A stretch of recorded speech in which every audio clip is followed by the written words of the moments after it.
नमस्कार। Question our में आपका स्वागत है। मैं हूं आरिश अजहर आपके साथ। क्वेश्चन आवर में आज हम बात करेंगे दिसंबर में दूसरी बार महंगी बिजली की मार। प्रदेश में एक बार फिर बिजली महंगी हो सकती है। नियामक आयोग से प्रस्ताव वापस आने के बाद सोमवार को यूपीसीएल ने जो प्रस्ताव भेजा है उसमें बढ़ोतरी 7.72% से बढ़ाकर 16.95% बढ़ोतरी करने की मांग की है। नियामक आयोग अब इसका अध्ययन करने के बाद इसे सुनवाई के लिए स्वीकार करेगा। दरअसल यूपीसीएल ने 15 दिसंबर को नियामक आयोग को 1 अप्रैल 2023 से बिजली दरों में कुल 7.72% बढ़ोतरी का प्रस्ताव दिया था। इस प्रस्ताव में यूपीसीएल ने नियामक आयोग का सितंबर 2022 मार्च 2023 तक का 6.5% सरचार्ज भी खुद ही जोड़ते हुए आगे बढ़ाया था। सूत्रों की माने तो विद्युत दरों में बढ़ोतरी का जो नया प्रस्ताव भेजा गया है उसके मुताबिक घरेलू में पुराना प्रस्ताव 0.5%, अब नया प्रस्ताव 0.9% हो गया है। गैर घरेलू में पुराना प्रस्ताव 7.8% और अब नया प्रस्ताव 15% है। और पब्लिक यूटिलिटी में पुराना प्रस्ताव 9% है और अब नया प्रस्ताव 16% है। उद्योगों की बात करें तो पुराना प्रस्ताव 7% है और अब 19% है। कृषि में पुराना प्रस्ताव 4% है और नया प्रस्ताव 9.75% है। वहीं दूसरी तरफ इस पूरे मामले को लेकर विपक्ष ने भी निशाना साधा है। आम आदमी की जेब पर महंगे करंट की मार पड़ सकती है वो खरीद को लेकर के है।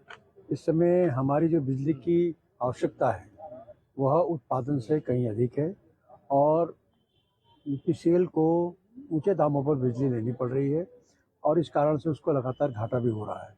ऐसे में उस घाटे को पूरा करने के लिए उसके द्वारा प्रस्ताव किया गया है, लेकिन उसका कितना औचित्य है, क्या है, इसके बारे में आयोग अपनी चर्चा करेगा। लेकिन जो भी निर्णय होगा वो जनहित में ही होगा। लेकिन विपक्ष की तो आदत है कि वो हर बात पर कोई ना कोई बात कहता है, तो विपक्ष अपनी काम करता रहे, उस पर हमें कोई आपत्ति नहीं है। लेकिन जो सरकार है वो जनहित को सर्वोपरि मानते हुए और राज्य के हितों को सर्वोपरि मानते हुए कदम उठा रहे हैं। उत्तराखंड वासियों की जेब पर लगातार डाका डाला जा रहा है। जब से प्रचंड बहुमत और ट्रिपल इंजन की सरकार अस्तित्व में आई है 2017 से लेकर आज तक न जाने कितने बार बिजली की दरों में बढ़ोतरी की गई है। ऐसे में हमारे जल जंगल जमीन से पैदा होने वाले हमारे संसाधनों पर हमारा ही अधिकार ना के बराबर है। टिहरी बांध में बिजली बड़े पैमाने पर उत्पादित की जाती है, लेकिन वो पड़ोसी राज्यों को चली जाती है। हमारी झोली में अंश मात्र आता है। इसे सरकार की उदासीनता और अदूरदर्शिता ही कह सकते हैं कि उत्तराखंड वासी जहां बिजली उत्पन्न करते हैं वो खुद बिजली के लिए तरस गए हैं और बिजली के दरों में जिस तरह से लगातार इजाफा किया जा रहा है, ऐसा मालूम पड़ता है कि डबल इंजन की सरकार टोटली फेलियर साबित हुई है और उसके पास रह रहकर और कोई चारा ही नहीं है आम जनता को परेशान करने के अलावा। पर एक तरफ साफ तौर पे सियासी रार छुड़ी हुई है, इन सब के बीच एक आम आदमी है जो उम्मीद लगा के बैठता है कि शायद उसे चीजें सस्ती मिले। लेकिन दिसंबर महीने में दो बार प्रस्ताव को भेजना है, इसको किस तरह से समझा जाए। साफ तौर पे कहीं ना कहीं अगर बिजली महंगी होती है, आम आदमी की जेब पर यह महंगा करंट होगा। और यूपीसीएल ने जो दरों वृद्धि का प्रस्ताव भेजा, ये दूसरी बार है। इसी पर आज हम बात करेंगे। गेस्ट जुड़ रहे हैं, उनसे आपका तारुफ करा दें। संजीव वर्मा भाजपा प्रवक्ता हमारे साथ जुड़ रहे हैं, बहुत बहुत स्वागत है संजीव जी। सूरज सिंह नेगी कांग्रेस प्रवक्ता हमारे साथ जुड़ गए, बहुत बहुत स्वागत है। राजेंद्र बिज जी राजनीतिक विश्लेषक हमारे साथ जुड़ गए, बहुत बहुत स्वागत है। और आप प्रवक्ता दर्शन ढोपाल साहब भी हमारे साथ जुड़ गए हैं, बहुत बहुत स्वागत है आपका। शुरुआत राजेंद्र जी से करते हैं। राजेंद्र, दिसंबर महीने में 2 बार प्रस्ताव को भेजना महंगी बिजली को लेकर किस तरह से सबसे पहले आप देखते हैं, और ये जो कुछ चल रहा है मैं चाहूंगा कि इसको एक आम आदमी को आसान तरीके समझाएं, क्या कहेंगे सबसे पहले आप? आरिश, अगर बात देखें जिस तरह से यूपीसीएल ने अपना जो है एक प्रपोजल भेजा है नियामक आयोग को, और वो दिसंबर के महीने की बात है, तो उसमें अगर आप ये देखें कि इसमें जो बढ़ोतरी की जो उन्होंने एक जो प्रस्ताव भेजा है करीबन ऑन एन एवरेज करीबन 16.5% का जो है ये जो है प्रस्ताव भेजा है, जो कि अगर आप ये देखें कि बिजली क्योंकि एक ऐसी कमोडिटी है कि जो हर एक आदमी यूज करता है, आप चाहे जो है घरेलू की बात करें, आप चाहे कमर्शियल की बात करें, कृषि की बात करें, गैर जो है घरेलू जो बिजली जहां पे जो है कंज्यूम होती है, तो हर श्रेणी में जो है इन लोगों ने प्रस्ताव जो है बढ़ाने का दिया। मैं तो सोचता हूं कि पता नहीं क्या बात है कि उत्तराखंड में गवर्नमेंट इन यूपीसीएल जैसे संस्थानों पर या और जितने भी प्रोडक्शन वाली संस्थानों पर लगाम नहीं लगाती है। आप ये देखिए कि इनके एम्प्लॉइज को, इनके इंजीनियर को फ्री में बिजली दी जाती है और एक आम आदमी, एक गरीब आदमी को जो है 17% एक साल में बढ़ाया जा रहा है। और वो भी अगर आप ये देखें कि 2 बार पिछले 2 सालों में बढ़ा है, तो इससे अगर आप ये देखें इम्बैलेंस ऑफ, मतलब वैसे ही जो है क्या कहते हैं, इन्फ्लेशन का रेट इतना हाई है और उसके अलावा अगर बिजली बढ़ जाती है तो ये इनडायरेक्टली हर कमोडिटी पे जो है इंक्रीज होने से बहुत फर्क पड़ेगा। लेकिन अगर हम दूसरी तरफ इसको देखें आरिश जी, तो जहां तक प्रोडक्शन की बात है, प्रोडक्शन तो ठीक ठाक है। प्रोडक्शन तो अगर आप विंटर्स में देखें तो उसमें कोई कमी नहीं है। हाँ, प्रोडक्शन के मामले में जो कंजम्पशन जो बढ़ जाता है वो जून जुलाई में बढ़ जाता है गर्मी के सीजन पे। और अगर आप ये देखें, अगर हमारी जो स्टेट है जो कि एक डेफिसिट वाली बजट वाली स्टेट है, अगर यहाँ पे हम प्रॉपर तरीके से बिजली का उत्पादन ना करें, उसको मॉनिटरिंग ना करें, उसका ट्रांसमिशन ना करें और उसको प्रॉपर, उससे कम दामों में, जो मतलब अगर आप उसमें बहुत ज्यादा अगर हम इजाफा ना करें और हम उसको उद्योगों को दें, तभी जो है किस तरह से हमारा जो है बजट डेफिसिट जो है कुछ उसमें कमी आ सकती है। जिस तरह के सारा अगर आप आरिफ जी देखें तो मतलब ये मुझे जो लगता है ये बहुत सारा इम्बैलेंस है। और ये इम्बैलेंस इस वजह से नहीं है कि गवर्नमेंट की तरफ से कोई इम्बैलेंस है, ये जो इम्बैलेंस है किसी तरह से, जिसे कहते हैं मैनेजमेंट ऑफ इलेक्ट्रिसिटी, जो प्रोडक्शन से लेकर डिस्ट्रीब्यूशन से लेकर कंज्यूम से लेकर, ये पूरी डिपार्टमेंट की खामियां हैं। और ये जो है आप समझ लीजिए आम आदमी से जो है तड़फेगा आने वाले टाइम पे। ठीक है, क्या कहेंगे संजय वर्मा जी? एक आम आदमी उम्मीद लगाता है कि भाई सत्ता पे आए हैं, तमाम वादे बिजली को लेकर, महंगाई को लेकर किए गए थे, उसके बाद हम ये देख रहे हैं कभी सरचार्ज के नाम पर, और दिसंबर में 2 महीने 2 बार प्रस्ताव महंगी बिजली के भेज दिए गए। क्या डिसाइड ही नहीं कर पा रहे कि आखिर क्या होना है, क्या करना है? इसको लेकर साफ तौर पे जो राजनीतिक विशेषज्ञ हैं, राजेंद्र जी बात कह रहे हैं, क्या कहेंगे संजीव वर्मा जी? आरिश जी, देखिए, विद्युत नियामक आयोग समय समय पर अपने प्रस्ताव भेजता है और कि बिजली के मूल्यों में इतनी वृद्धि होनी चाहिए, और ये सरकार के ऊपर भी डिपेंड करता है कि उनकी हम मांगों को हम कितना मानते हैं, नहीं मानते हैं। और सरकार जनहित को ध्यान में रखते हुए इसके ऊपर जो भी निर्णय लेगी वो जनहित में होगा। और ये आरिश जी देखिए, एक सतत प्रक्रिया है। मेरे कांग्रेस के मित्र बैठे हैं, जब इनकी सरकार थी तो उस समय भी समय समय पर बिजली के मूल्य में वृद्धि हुई है। ऐसा नहीं है कि ये आज भारतीय जनता लेकिन पार्टी इतनी जल्दी एक मिनट नियामक आयोग ने सितंबर में 6.5% सरचार्ज बढ़ाया और यूपीसीएल ने 15 दिसंबर को नियामक आयोग को जो टैरिफ का प्रस्ताव भेजा था, फिर दूसरी बार। आखिर इतनी जल्दी ये सब चीजें क्यों? आरिश जी देखिए, अभी प्रस्ताव भेजा है, प्रस्ताव को कोई हरी झंडी नहीं मिली है, प्रस्ताव को पूरी तरह से मान नहीं लिया गया है। उन्होंने प्रस्ताव भेजा है और उन प्रस्तावों में कहां पर बात बनती है, कहां तक सरकार उसको लागू करती है, वो देखने वाली बात होगी। और देखिए, अभी विगत दिनों गर्मियों के मौसम में हमारे को बिजली की जो आपूर्ति है वो कम थी, आपूर्ति कम थी और मांग जो है बेतहाशा हो गई थी और एक अनबैलेंस वाली स्थिति थी, जिस कारण माननीय मुख्यमंत्री जी के द्वारा ये कहा गया कि उत्तराखंड में हम बिजली की कतई भी कमी नहीं होने देंगे।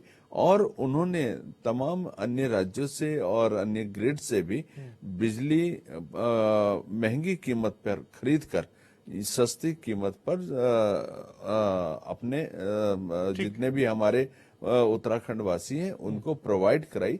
और आरिश जी, एक चीज मैं आपको और भी बताना चाहता हूँ, यदि आप अन्य सभी राज्यों से एक कंपैरेटिव स्टडी करते हैं तो उत्तराखंड में बिजली का मूल्य सबसे कम है और हम विभिन्न अन्य स्रोतों के माध्यम से जैसे सोलर एनर्जी और जो छोटी छोटी जल विद्युत परियोजनाएं हैं उनको लगाकर हम अपने यहाँ बिजली की आपूर्ति भी बढ़ाने का काम कर रहे हैं। जब आपूर्ति बढ़ेगी तो कीमतें स्वतः कम हो चलिए, जाएगी।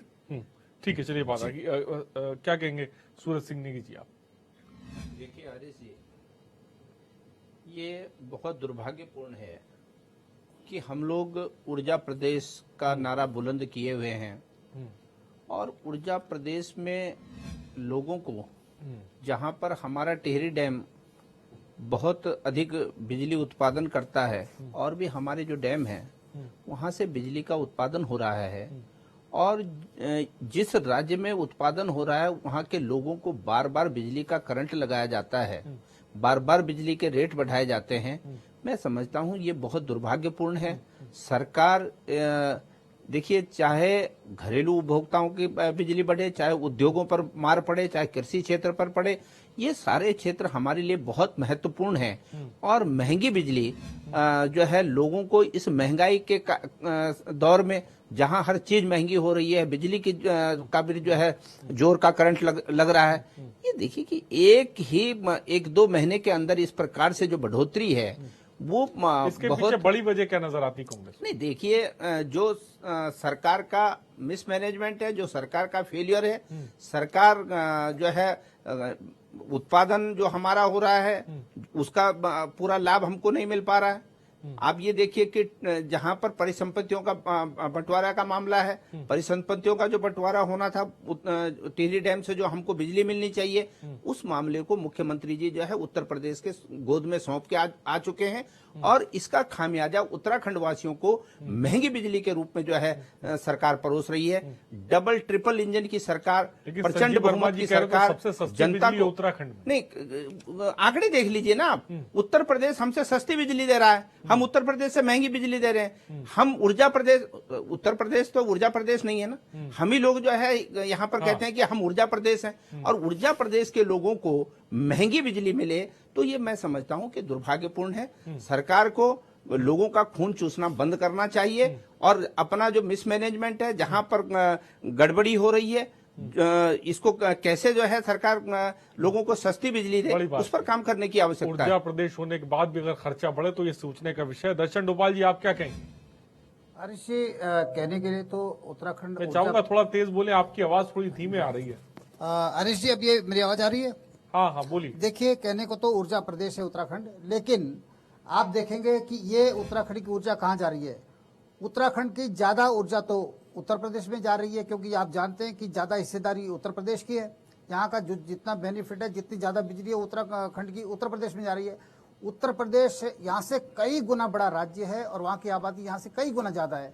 यहाँ पर बहुत कम आबादी है उसके मुकाबले, तो अब सारा बेनिफिट तो उत्तर प्रदेश में जा रहा है। तो क्यों ना, अगर आपको बिजली के रेट बढ़ाने तो उत्तर प्रदेश में बढ़ाए जाए, जहां से सरकार को भी फायदा होगा।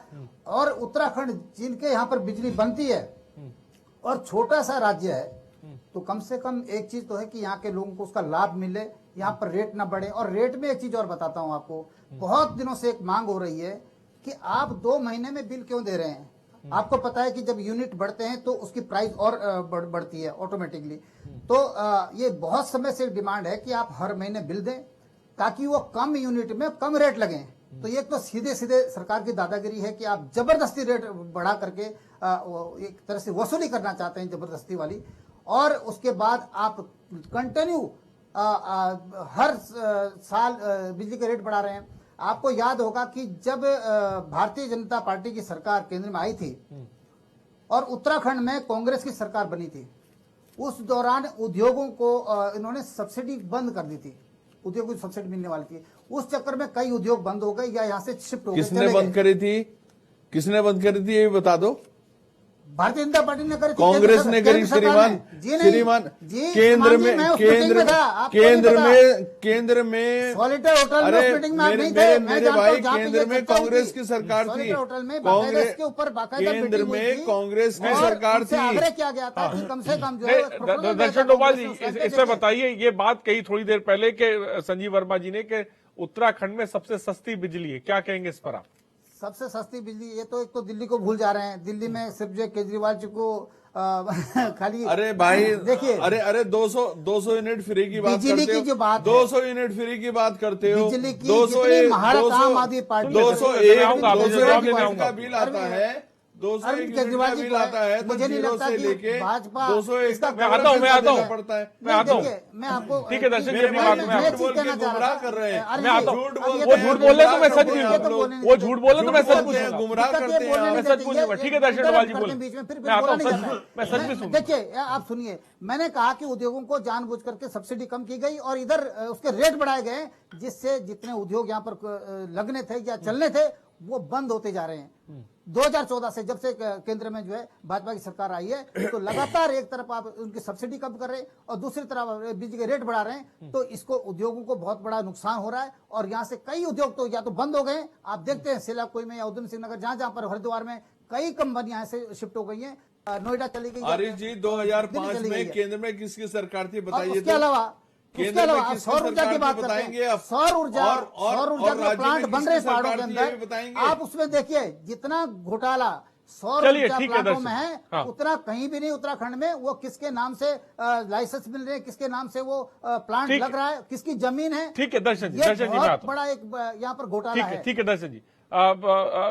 राजेंद्र जी, जो मौजूदा वक्त में, जैसा कि थोड़ी देर पहले सूरज जी ने कहा कि भाई हम ऊर्जा प्रदेश हैं, उसके बावजूद भी, ऊर्जा प्रदेश होने के बावजूद भी हम ऊर्जा पैदा नहीं कर पा रहे हैं, जिसे कह सकते हैं हमारे राज्य में बिजली महंगी होती चली जा रही है। इसके पीछे बड़ा कारण आपको साफ तौर पे क्या नजर आता है? क्या काम नहीं किया गया? क्या बड़ी वजह आपको नजर आती है जिसकी वजह से एक आम आदमी उसका दंश भोग रहा है? आरिफ जी, अगर आप ये देखें सारे मतलब इसकी बात को कि हम लोग कहाँ से बिजली पैदा करते हैं, हमारा ज्यादातर हाइड्रो इलेक्ट्रिक पावर स्टेशन है हमारे पास, जहाँ से हम लोग जो है बिजली पैदा करते हैं, या फिर हम नेशनल ग्रिड से जो है बिजली लेते हैं। दो ही हमारे पास जो है सोर्स हैं बिजली के। और इसके अलावा जो है और हमारे पास फिलहाल जो हम अल्टरनेटिव एनर्जी की बात करते हैं, चाहे वो सोलर पावर हो या फिर अगर हम अब सोच रहे हैं कि और भी कुछ तरीके से हम इसको बिजली उत्पादन करेंगे। लेकिन जहां तक बात यह है कि हमारी जो प्लानिंग है, हमने आने वाले टाइम के लिए सपोज 1 साल की planning, short term planning, medium term planning, long term planning, उसका हमारे जो है उत्तराखंड में अभाव है। क्यों? हमें यह देखना पड़ेगा कि क्या हम बिजली सरप्लस पैदा करते हैं। पहले तो हमें अपने स्टेट के लिए बिजली चाहिए, स्टेट में घरेलू बिजली चाहिए, डोमेस्टिक चाहिए, फिर आप जो है कमर्शियल बिजली है, फिर आप उद्योगों के लिए बिजली है, कृषि के लिए बिजली है। ये सारे जितने अलग अलग जो है फैक्टर्स हैं, जिन लोगों को बिजली देनी है उन लोगों को प्रॉपर प्लानिंग होनी चाहिए। प्रोडक्शन कितना है। फिर दूसरा जो पॉइंट आता है हमारे पास ट्रांसमिशन का, मैक्सिमम अगर आप ये देखें करीबन 15 से 20% जो है बिजली का जो लॉस जो है ट्रांसमिशन में होता है। हमारी लाइनें या तो पुरानी है या फिर हम जितना भ्रष्टाचार जो है इस डिपार्टमेंट में है, इतना भ्रष्टाचार कहीं नहीं है। और अगर आप ये देखो ट्रांसमिशन में मैक्सिमम जो है भ्रष्टाचार होने की वजह से हमें जो है लाइन लॉस होता है। तो ये सारी चीजें सरकार को देखनी पड़ेगी और जो बिजली मंत्री है उनको भी देखना पड़ेगा कि किस तरह से हम इसको जो है एक रिन्यू करें इसको, और किस तरह से हम इसको एक प्रॉपर तरीके से मैनेज करें, जिससे आने वाले टाइम पे हमें बिजली सस्ती तो पड़े, साथ में जो है क्या कहते हैं हम उसको दूसरे राज्यों को या नेशनल ग्रिड में भी उसको दे सकते हैं। तो ये चीजें हमें बहुत सारी देखनी पड़ेगी। मुझे लगता है कहीं ना कहीं एक सिस्टम और एक प्लानिंग की बहुत बड़ी कमी है। सिस्टम और प्लानिंग की कहीं ना कहीं कमी है, जिसकी वजह से बिजली लगातार महंगी हो रही है। संजीव वर्मा जी क्या कहेंगे इसमें? अरे जी देखिए, सरकार इस और पूरी गंभीरता से काम कर रही है। अभी वर्तमान में माननीय मुख्यमंत्री जी के द्वारा जिस तरह से सोलर को बढ़ावा देने की बात कही गई और हिमाचल की तर्ज पर हम लोग सर ये कैसी गंभीरता के 16.95% बढ़ोतरी की मांग की जाए यूपीसीएल की तरफ से, ये कैसी गंभीरता? आरिश जी हाँ। बोलने भी दीजिए। नहीं बोलने तो दीजिए, लेकिन मैं तो आंकड़े बता रहा हूँ। बोलने भी दीजिए। हाँ। 16 पॉइंट जितना आपने बोला उन्होंने प्रस्ताव ही दिया है, स्वीकार नहीं हुआ अरे है। पिछली बार ही प्रस्ताव दिया था, मेरे 6.5% मेरे भाई स्वीकार तो नहीं हुआ है पिछली ना। बार तो स्वीकार हो गया था ना 6.5%। अरे तो सितंबर महीने में ही दिया था भैया। अगर स्वीकार हुआ है, आप उसमें ये देखिए कि जो घरेलू बिजली का मूल्य है बहुत रेयर है। कितना? जो हमारे आम कंज्यूमर की जेब के ऊपर बोझ पड़ता है वो बहुत रेयर है। ये जो जिसकी आप अभी गणना करके दिखा रहे हैं टीवी पर, ये पूरा का पूरा कॉमर्शियल है और उद्योगों के लिए है।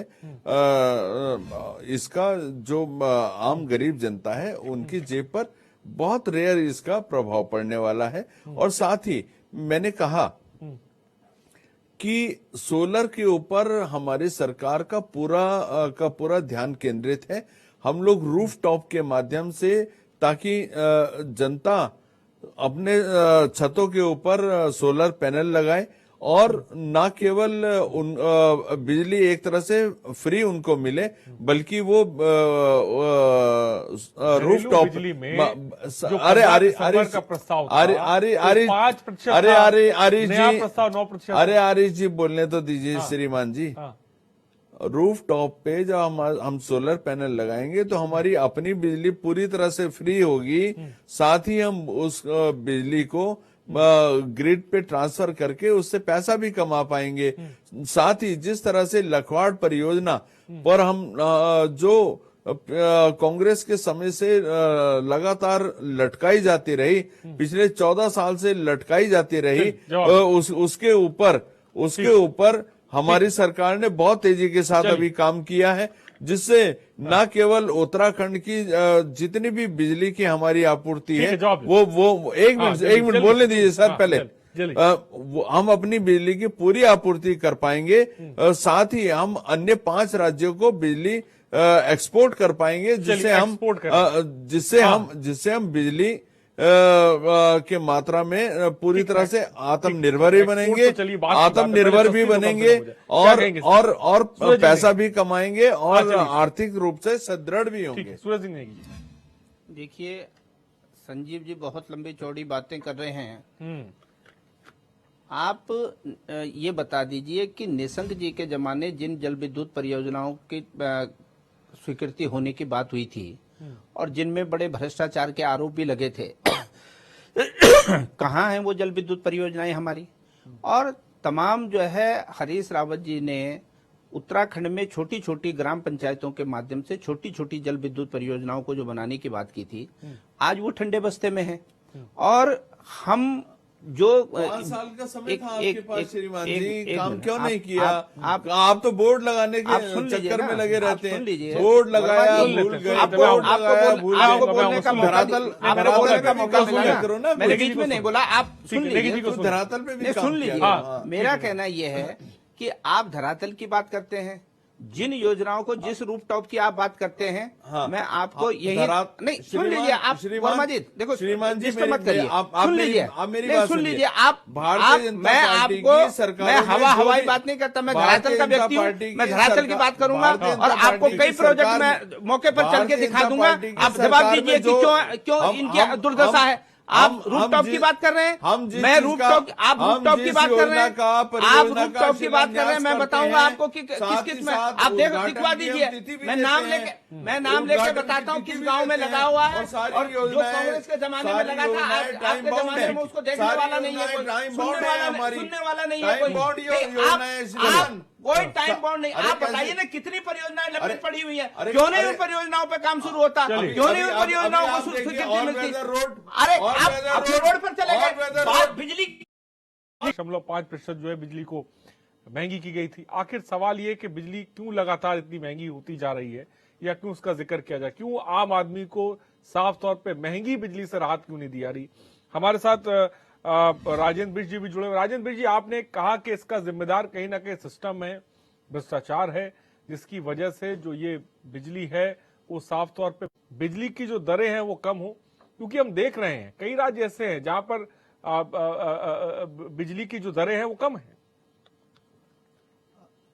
आरिफ जी, अगर आप बात करें कि सबसे पहले तो हमें ये देखना पड़ेगा कि हमारा जो टोटल स्टेट इकोनॉमी है, स्टेट इकोनॉमी में हमारा कंजम्पशन ऑफ इलेक्ट्रिसिटी कहाँ ज्यादा है। देखिए, अगर आप बात करेंगे हमें रेवेन्यू कहाँ से मिलेगा, हमें तो रेवेन्यू जो है, जो हमारा जो है मेन सोर्स ऑफ जो है रेवेन्यू होगा, जो भी सेक्टर हमारा होगा।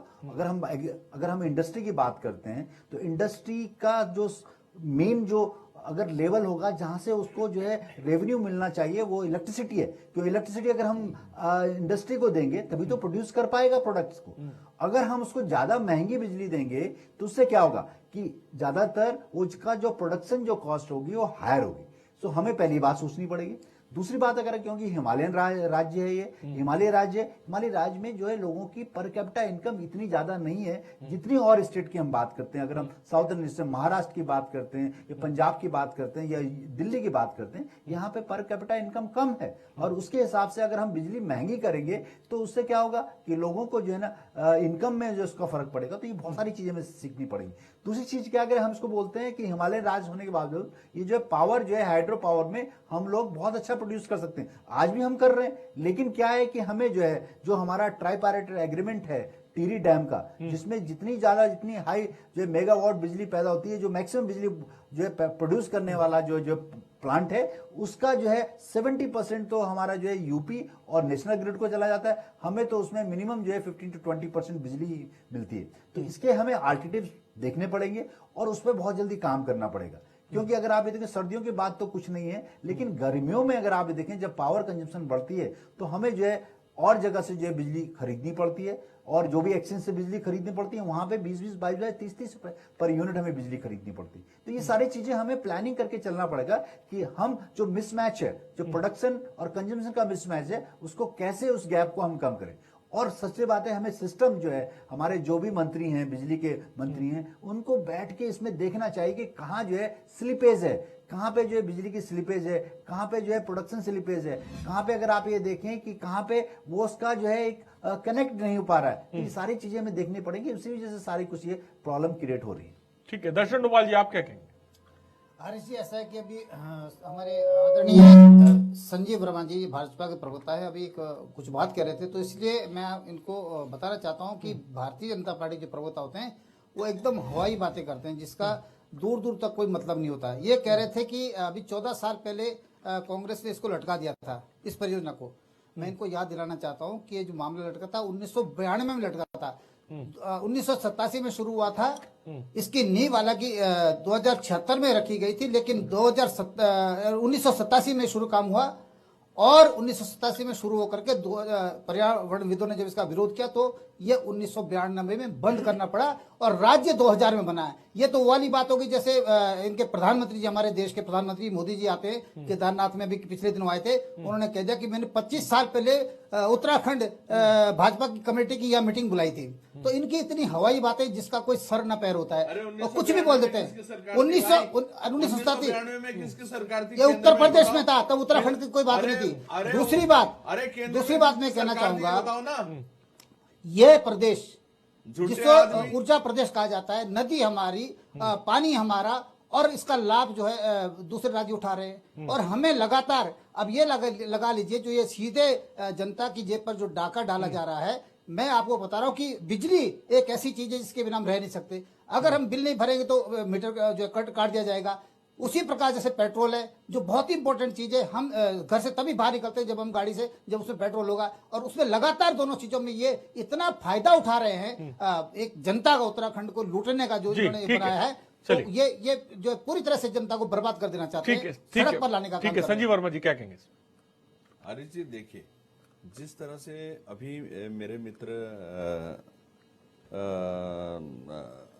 सूरज जी आपने कहा कि बिजली की कीमतों में इजाफा होने का कारण एक बिजली चोरी भी है। हम स्वीकार करते हैं, बिजली चोरी भी एक बड़ा रीजन होता है। एक तो लाइन लॉस की वजह से बिजली की कीमतें बढ़ती हैं, क्योंकि जितना उत्पादन है, उत्पादन प्रॉपर कंज्यूमर तक नहीं पहुंच पाता और कई बार कटिया के द्वारा, कई बार और अन्य साधनों के द्वारा रास्तों से बिजली चोरी हो जाया करती है। और इन सारी चीजों के ऊपर रोक लगाने के लिए सरकार के द्वारा मतलब कटिया चोरी की वजह, कटिया डलने की वजह से बिजली महंगी हो रही है, आप कह रहे हैं? अरे श्रीमान जी, बोलने तो दिया करो। राजेंद्र जो साफ श्रीमान जी, मैं भ्रष्टाचार, अरे श्रीमान जी, लाइन लॉस की बात कर रहा हूं, मैं लाइन लॉस की बात कर रहा हूं। लाइन लॉस हम कैसे दूर कर सकते हैं, बिजली चोरी हम कैसे दूर कर सकते हैं। हमारी जो विजिलेंस है वो लगातार छापामारी करती है। कहीं से भी किसी भी प्रकार की कोई सूचना प्राप्त होती है तो वहां पे वो विजिलेंस, बिजली की जो विजिलेंस है वो लगातार छापामारी करती है, और जो खुले तारों से जो बिजली का लाइन लॉस होता था और बिजली चोरी होती थी, उसके ऊपर पार पाने के लिए सरकार के द्वारा पूरी तरह से अंडरग्राउंड केबलिंग का काम जोरों पर है। और आप यदि देहरादून को देखते हैं तो देहरादून में ये काम 70 से 80% लगभग पूर्ण कर लिया गया है। अब जो अंडरग्राउंड केबलिंग है हमारी, उससे खाली राजेंद्र जी कह रहे हैं, हमारे पास सबसे ज्यादा उससे नदियां जोड़ने हैं, का काम, उसके बावजूद भी हम बिजली नहीं बना पा रहे हैं। हमें तो सप्लाई करना चाहिए था, सबसे सस्ती बिजली होनी चाहिए उत्तराखंड में। आरिश जी देखिए, बड़े बड़े जितने भी हमारे प्रोजेक्ट्स हैं उनके ऊपर काम हो रहा है। साथ ही अभी माननीय मुख्यमंत्री जी के द्वारा बहुत जोर देकर इस बात के ऊपर कहा गया है कि छोटी छोटी जल विद्युत परियोजनाएं आप स्टेट में बनाइए, और सरकार उसके लिए सिंगल विंडो के माध्यम से उनको जितनी भी सुविधाएं वो चाहते हैं त्वरित उनको प्रोवाइड की जाएगी। और साथ ही साथ हम ग्रीन एनर्जी के क्षेत्र में बहुत आगे बढ़कर हम लोग काम कर रहे हैं। सोलर एनर्जी के माध्यम से अभी आप ये देखिए, जितनी भी हमारी बड़ी नदी और नहरें हैं, जो उनके आजू और बाजू में जितनी भी एक बंजर भूमियां पड़ी रहती थी, सैकड़ों, मैं आपको बिल्कुल पुख्ता उसके प्रमाण के साथ बता रहा हूं। आप यमुना स्कीम में आप ये देखिएगा, जितनी भी यमुना नहर के आजू बाजू जितनी भी जगहें ऐसी खाली पड़ी हुई थी, उसमें सोलर पैनल लगाकर सैकड़ों मेगावाट बिजली का उत्पादन हो रहा है। ठीक है सूरज जी, मैं आता हूँ आपके पास से। सूरज जी देखिए आदेश जी, अब भारतीय जनता पार्टी को इसमें कुछ सूझ नहीं रहा है।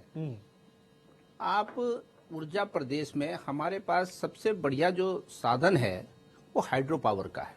हाइड्रो पावर में वन टाइम इन्वेस्टमेंट है, एक बार लागत लगाने के बाद हमको फ्री की बिजली मिलती है, उस पर रोज रोज हमको पैसा खर्च नहीं करना पड़ता। तो हमारे यहाँ पर जितनी छोटी छोटी जल विद्युत परियोजनाएं बन सकती थी, सरकार जो है ट्रिपल इंजन की जो सरकार है, प्रचंड बहुमत की जो केंद्र की और राज्य की सरकारें हैं, उस दिशा में वो कोई काम नहीं कर पाई है। दूसरा सोलर की बात है, अभी कुछ दिन पहले मुख्यमंत्री जी ने कैबिनेट में कहा है कि छोटी से लेकर बड़ी परियोजनाओं तक जो है सबको वो कर, तो उसमें मुझे लगता है कि जो मुख्यमंत्री जी का जो कैबिनेट का निर्णय है वो ये है कि छोटी छोटी जल विद्युत परियोजनाओं को जो है धरातल पर उतरने का जो है मौका ही न मिले। तो जब तक हम बड़े बांधों की त्रासदी हम लोगों ने विस्थापन के रूप में देखी है, कई प्रकार से जो है वो दंश जिन लोगों ने झेला है वो जानते हैं, और तमाम प्रकार की आपदाओं को जो है वो निमंत्रण देती हैं। तो उत्तराखंड में काफी लंबे समय से छोटी छोटी जल विद्युत परियोजनाओं को बनाने की बात चल रही है, उस पर सरकार कोई ठोस कार्रवाई नहीं कर पाई है। और जहां तक सोलर की बात है, रूफटॉप सोलर की बात जो है हमारे प्रवक्ता जी कर रहे हैं, देहरादून के नजदीक में गांव में मैं बता दूं आपको कि कांग्रेस की सरकार के जमाने में छत पर जो है सोलर पैनल लगाने की बात हुई थी, उसको ग्रिड में बिजली भेजने की बात हुई थी।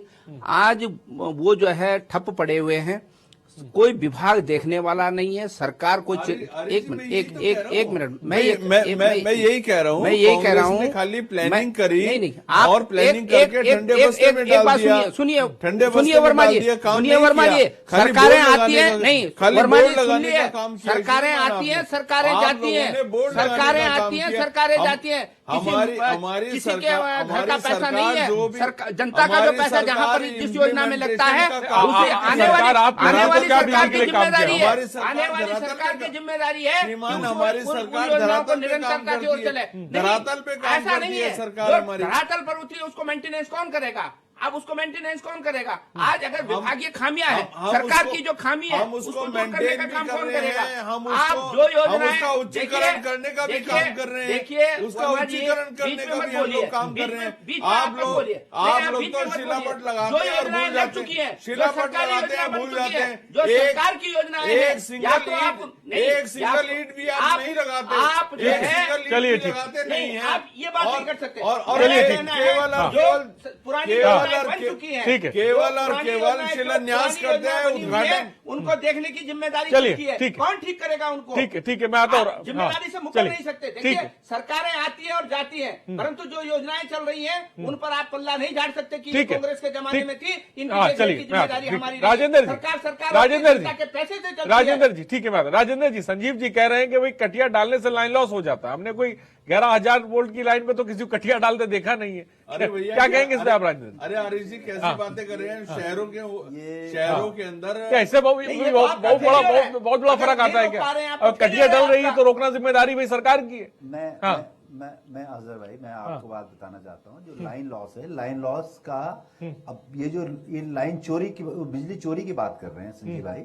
मैं जानता, लाइन लॉस जो है अपने आप एक दूसरी प्रॉब्लम है। लाइन लॉस सही कैसे बात, होता दूसरी है? प्रॉब्लम। लाइन लॉस जो है क्या है कि मेन जो है, आप जो जिन तारों से आप ट्रांसमिशन करते हैं, तो वो तारे अगर आप किसी धातु की है, उसकी उसकी मोटाई और उसकी जो क्वालिटी अगर बेकार है, तो उसका परसेंटेज जो है जाते जाते जो है, अगर आप ट्रांसफार्मर में जाते जाते उसका जो है लॉस हो जाता है।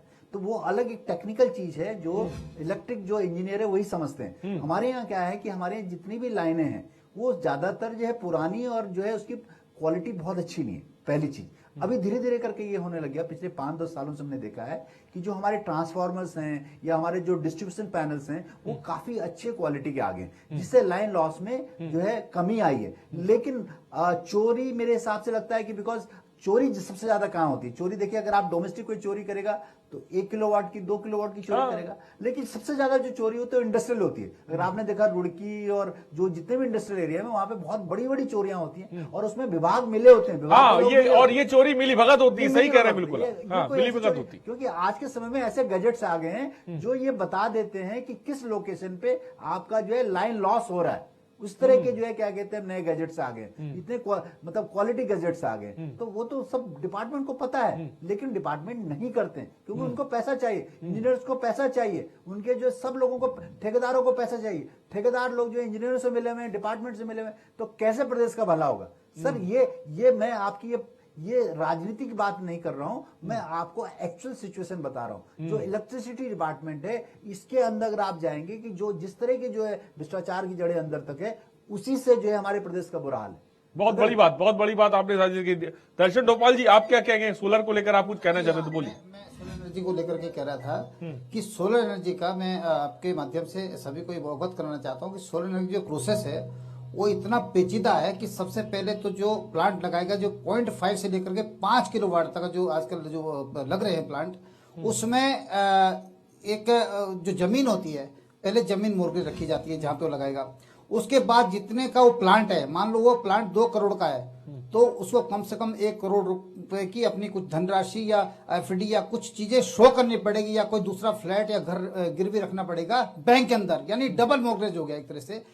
तो मुझे नहीं लगता उत्तराखंड में किसी के पास इतना बहुत यहाँ पे बहुत बड़े धन्ना सेठ नहीं है, बहुत ज्यादा बड़े उद्योगपति नहीं है। तो इसलिए क्या हो रहा है कि इसमें सबसे बड़ा घोटाला ये है कि बाहर के लोग आकर के, और उसमें इन्होंने एक नई तरकीब निकाली है। इसमें 5-6 लोगों को साथ लेकर के उनका एग्रीमेंट बना करके, और ये कोई और उद्योगपति चला रहा है बाहर से आकर के। उत्तराखंड वालों को इसका कोई बेनिफिट नहीं, जबकि ये उत्तराखंड के लोगों के हित के लिए ये स्कीम लाई गई थी उत्तराखंड के अंदर। तो ये तो इसमें साफ साफ घोटाला मैं आपको बता दूं, जो मुझे अच्छी तरह से पता है, क्योंकि हमारे यहाँ बहुत सारे प्लांट लग चुके हैं। दूसरी बात, बिजली चोरी की बात कर रहे हैं।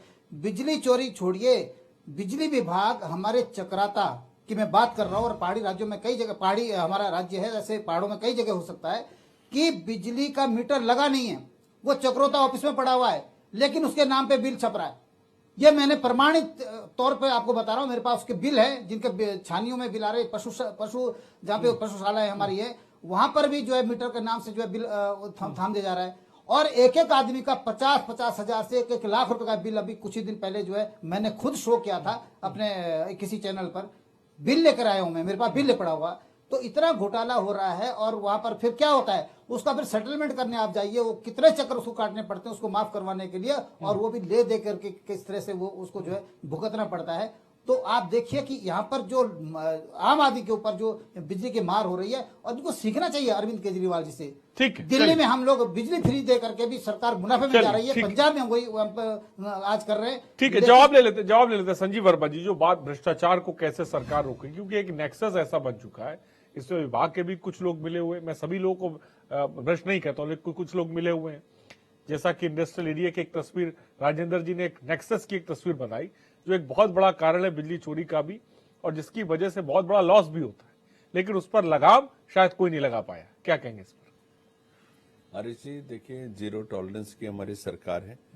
भ्रष्टाचार के ऊपर नकेल कसने का हमने पूरी तरह से बीड़ा उठा रखा है, और जो भी व्यक्ति, कोई भी कर्मचारी हो, अधिकारी हो, कोई भी अन्य एजेंसी हो, जो भी यहाँ पर भ्रष्टाचार में कहीं पर भी लेश मात्र भी संलिप्त पाया जाएगा, उसके ऊपर कड़ी से कड़ी दंडात्मक कार्यवाही हम लोग कर रहे हैं।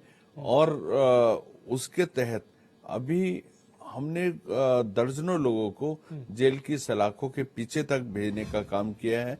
और जिस तरह से बात रही, आप बिजली की बात कर रहे हैं, तो सरकार का पूरा ध्यान इस ओर है कि हम बिजली के क्षेत्र में पूरी तरह से आत्मनिर्भर बने, और जितनी भी कंजम्पशन हमारे उत्तराखंड प्रदेश की है उसकी कैसे बनेंगे आत्मनिर्भर? मैं चाहूंगा कि बताएं कैसे हाँ, बनेंगे? मैं बता रहा हूं ना सर आपको। हाँ, जो बड़ी और छोटी जितनी जल विद्युत परियोजनाएं, छोटी छोटी अभी जल विद्युत परियोजनाएं हम और बनाने जा रहे हैं, और साथ ही हम उत्तराखंड को पूरी तरह से एक सोलर स्टेट के रूप में हम लोग स्थापित कर रहे हैं, और उससे हम अपनी जो विद्युत की आपूर्ति है वो भी उसकी पूर्ति करेंगे। साथ ही जो एक्सेस बिजली होगी उसको हम मार्केट में और ग्रिड को बेचकर आर्थिक रूप से भी हम सुदृढ़ होंगे, और साथ ही बिजली के रूप में बिजली के प्रति पूरी तरह से उत्तराखंड आत्मनिर्भर बनने जा रहा है। थोड़ी सी धैर्य की, ठीक है, धैर्य की जरूरत है। कितना धैर्य, ये शायद नहीं। सूरज जी जवाब। राज्य को बने हुए 22 साल हो गए, और 22 साल में हम ऊर्जा प्रदेश का नारा लगा रहे हैं। अब हम सोलर प्रदेश की तरफ जा रहे हैं। हमारे पास, मैंने पहले भी कहा कि हमारे पास हाइड्रो पावर के इतने संसाधन हैं, इतने हमारे पास जल स्रोत हैं, उनका हम दोहन नहीं कर पा रहे हैं, उनसे बिजली नहीं बना पा रहे हैं। अब हम सोलर की तरफ जा रहे हैं, और सोलर में भी जो हमारे सहयोगी साथी जो है डोभाल जी ने जो बात रखी है कि ये उत्तराखंड वासियों के बस की बात नहीं है, जो ये नीतियां बताई गई हैं, केवल जो है बड़े बड़े पूंजीपतियों के लिए, बड़े पूंजीपतियों के लिए जो है ये सोलर की तरफ हम जा रहे हैं। अब ऊर्जा प्रदेश से, हाइड्रो पावर से जो है हम सोलर की तरफ जा रहे हैं, और सोलर में आप जानते हैं कि प्लेटें बनेंगी दुनिया भर का वो है, और हाइड्रो पावर हमारा जो है यहाँ के हमारे नैसर्गिक संसाधन है, उनका हम दोहन नहीं कर पा रहे हैं। ये सबसे बड़ी दुविधा है। और बिजली चाहे घरेलू बढ़े, चाहे उद्योग की बजे, कॉमर्शियल बढ़े, आखिर मार जो है जनता पर पड़ती है। उद्योग जो सामान बना रहे हैं वो महंगा बिकेगा, कॉमर्शियल में भी जो यूज होगा वो हमारे लोगों को महंगाई बढ़ेगी। कांग्रेस के वक्त में ऊर्जा को लेकर क्या काम किया गया? नहीं, देखिए, कांग्रेस बीजेपी की तरफ से कही जाती है, आपने तो ऐसा छोड़ा है कि हमको बनाने में 2 बार सत्ता में आना पड़ेगा। देखिए, कांग्रेस के सरकार में जो योजनाएं मैंने कहा ना जो शुरू की गई थी, आज उनका मेंटेनेंस नहीं हो पा रहा है, उनकी देखरेख नहीं करने वाला विभाग है। अरे कम से कम जो योजनाएं, मैं सोलर की बात कर रहा हूं, मैं जैसे सोलर की बात कर रहे थे, आप सोलर एक दो गिनवा दो, मैं बताता हूं। एक द्वारा में लगा हुआ है, मैं बता देता हूं। एक सरखेत गांव में, देहरादून के यही रायपुर ब्लॉक में लगा हुआ, राजधानी से सटा हुआ ब्लॉक है, और आप नाम पूछें तो मैं उनके नाम भी बता दूं। एक विजेंद्र सिंह पंवार जी हैं, सरखेत में हमारे साथी हैं, उनके घर पे लगा हुआ है। केसरवाला में जो है प्रेमदत्त चमोली जी के घर पे लगा हुआ है। मेंटेनेंस करने वाला नहीं, कोई देखने वाला नहीं। उनको जो है बिजली बन रही है, नहीं बन रही है, क्या हो रहा है, उन काश्तकार को जिन लोगों ने सब्सिडी के रूप में, उसमें अंशदान के रूप में पैसा खर्च किया, बहुत बड़ी 30,000 रुपए उन्होंने जमा किए, उसके बाद उनको उसका कुछ लाभ नहीं मिल रहा। ऐसी योजना, अगर 100 लोगों के यहाँ लगा है और देखरेख होती है, खराब हुआ है, लोगों को एक तो आप लाभ मिलता। जो और ऐसी 99 की उपलब्धि है वो नहीं बता रहे, क्षेत्र में हमको आगे बढ़ाती, परंतु आप उस तरफ ध्यान ही नहीं दे रहे। आप कह रहे हैं कि वो कांग्रेस के जमाने में बन गई थी, अब कांग्रेस जाने। तो भैया, सत्ता जनता ने आपको दी है। हमने कहा ना कि सरकारें आती हैं और जाती हैं, परंतु जो योजना शुरू हो गई है उसके संरक्षण की जिम्मेदारी, उसको दुरुस्त करने की जिम्मेदारी सरकार की होती है। दर्शन डोभाल जी, फाइनल कमेंट आपका जल्दी से। देखिए, मैं यही कहूंगा कि ऊर्जा को लेकर के जिस तरह से यहाँ पर दोहन हो रहा है जनता का, और इन्होंने एक दीवार और खड़ी कर दी है। जो बिजली पीड़ित थे वो सरकार के पास जाते थे, इनके दफ्तर जाते थे, उन्होंने एक दीवार और उसके अंदर आगे एक गेट और लगा दिया है। वो है प्राइवेटाइजेशन, इसको कर दिया है, प्राइवेट लोगों को ठेका दे दिया है, और वो फिर बेचारे वहां जूझते रह जाते, यहाँ तक अपनी पीड़ा बता नहीं सकते हैं। तो ये दोहरा दोहन जनता का हो रहा है। और अभी कई देखिए, सुनिए, आपको बीच में बोलने दिल्ली की बात करिए ना, आपको ठीक है, फाइनल कमेंट ले लेते हैं, मैं आता हूं। बिजली सुनिए, प्राइवेट और है, दूसरी बात, दिल्ली में पूरे कई प्राइवेट हाथों में पहाड़ों है, में काम पूरे कराया जा रहा प्राइवेट है, हाथों मैं आता हूं, पेड़ लगाए जा मैं आता हूं, रहे मैं हैं, आता हूं। लाइन खींची जा रही है, उसका ठेके दिए जाते हैं पहाड़ों में पहाड़ी आदमियों को, और उसका जो है जो प्राइवेट जो दिल्ली से और पता नहीं कहां के मुजफ्फरनगर से जो ठेकेदार यहाँ पर हैं वो भाग जाते हैं, उनका पेमेंट भी मार कर चले जाते हैं। ऐसे मेरे पास प्रमाण है, मैं आपके चैनल पर रख दूंगा। 25 लोगों का हमारे यहाँ चक्रोता में जो है पेमेंट मार करके एक ठेकेदार भाग गया और चक्कर काट रहे उनके दफ्तर, उन्होंने दफ्तर बंद कर दिया, यहाँ पर चाबी लगा दी उसके अंदर। तो ऐसे लोगों का इलाज क्या भारतीय जनता पार्टी करेगी? क्या आप संजीव वर्मा जी जिम्मेदारी के साथ में ये जिम्मेदारी लेते कुल 25 लोगों का पेमेंट आप उस दिला देंगे सरकार से, या उस ठेकेदार को ढूंढ कर लाएंगे? मेरे पास प्रमाण है उसका, और बातचीत भी है। वो कह रहा है देखिए, मैंने पहले ही कहा है, जीरो टॉलरेंस की हमारी सरकार है। जो भी व्यक्ति, जो भी कर्मचारी, जो भी एजेंसी, तो कृपया करके जो भी एजेंसी आप एक जिम्मेदार किसी भी प्रवक्ता गलत भी काम हैं, के लिए आप जिम्मेदार कृपया है, करके मैं उसके आपके ऊपर पास कल हमारी दे दूंगा। सरकार सख्त से कल सख्त 25 कार्रवाई लोगों कर का रही है, पेमेंट लेके भाग गया सख्त है। से सख्त ठीक है, कार्रवाई चलिए, कर दे रही दिए। है। अगर वो काम सरकार ने चलिए। कराया होता तो पकड़ना आसान होता, हाँ, मुझे ठीक दफ्तर है। में पहुंच जाते। ठीक है, राजेंद्र जी, फाइनल कमेंट सर मैं आपका भी चाहूँ। अनिश भाई, देखिए, जहां तक बात है, हम इस बात को बहुत सीरियसली लेना पड़ेगा। सरकार चाहे कांग्रेस की हो, बीजेपी की हो, ये जो है आम जनता की बात है। ये आपके एक इकोनॉमी की बात है, आपकी स्टेट की बात है, आपके एक जीडीपी की बात है। बिजली तो ऐसा जो प्रोडक्ट है जो हर को चाहिए और हर चीज को चाहिए। तो मैं ये सोचता हूँ सरकारों को बहुत ही इसको जो है सेंसिटिव तरीके से लेना पड़ेगा, उसकी प्लानिंग करनी पड़ेगी। उसका जो भी प्लान्स बनाते हैं, चाहे वो सोलर एनर्जी है, चाहे अब अल्टरनेटिव एनर्जी की बात करते हैं, कुछ भी बात करते हैं, उसके बारे में सरकारों को सोचना पड़ेगा कि हम इसको इम्प्लीमेंट कैसे करें और इसको कैसे प्रोडक्टिव बनाएं।